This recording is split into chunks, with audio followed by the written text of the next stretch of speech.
Hindi ka ba makatulog dahil sa kakaisip? Tonight, let's release worry.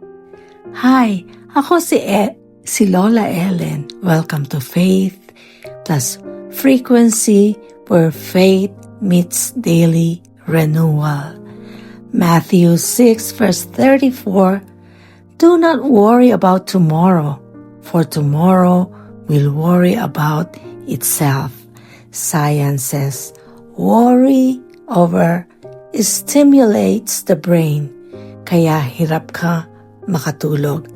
But deep breathing plus prayer calms your nervous system. Alam mo, dati, halos walang tulog ang gabi ko dahil sa overthinking. Pero nung sinuko ko kay Lord ang bukas, natuto akong matulog in peace. Tonight, say this, Lord, I give you tomorrow.